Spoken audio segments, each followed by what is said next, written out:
this before and you know what's going to happen next. Unfortunately, our leaders are going to tell us that acts of terror are just something that happens, like the weather.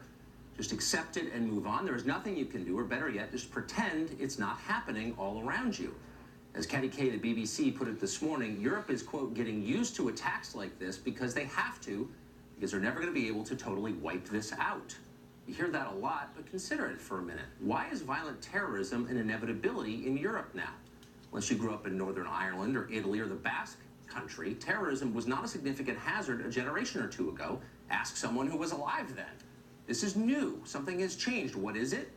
Well, the answer, as most people understand, but relatively few admit, is that demographics change. There are a lot of Muslims living in Europe now. Most of them are indeed decent people, as we're often assured, but a surprisingly large number of them aren't. Check the numbers. In 2006, after just a year after terrorists murdered more than 50 people in London on the subway bombings, a full 20% of British Muslims said they sympathized with the motives of the bombers. Younger Muslims were even more enthusiastic about what had happened, about the killings. In 2007, Pew found that at least 20% of young Muslims here in America, in France, Germany, and Britain, and Spain, believe that suicide bombings could be justified. In France, that number was above 40%. Last year, 29% of French Muslims said they viewed Sharia as a higher law than the civil laws of France. Of course, we shouldn't be surprised that radical views are common among Western Muslims because they're even more common in their home nations. In 2014, 47% of Bangladeshi Muslims said suicide bombings to defend Islam were acceptable, almost half.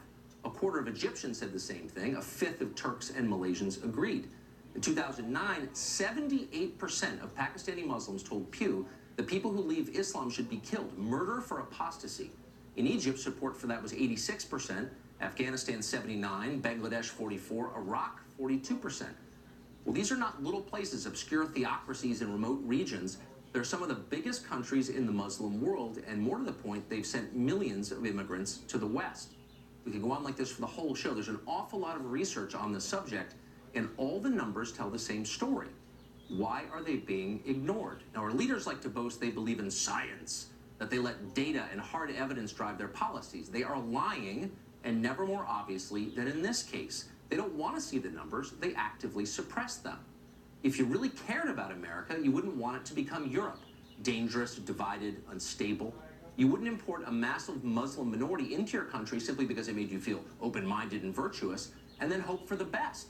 That's a faith-based approach, and it's nuts. We know exactly what will happen if we do that because we're watching it live on television from Manchester right now. If you really cared about the country you led, you'd figure out how to make sure that every person you imported, of any religion, enthusiastically shared your most cherished values: tolerance, pluralism, free speech, equality under the law, just for starters. You tell them not to litter, by the way, when they're here too. We do the opposite. Our leaders worship multiculturalism, so we encourage immigrants to reject our culture in favor of their own because all cultures are equal, except that they're not all equal, as we were reminded last night with the murder of children in an arena in Manchester. Defend what you believe or you will lose it. That's the message of Manchester, just as it is also the basic lesson of all of history. But what if you don't believe in anything at all? Our leaders don't. Maybe that's why they can't defend us.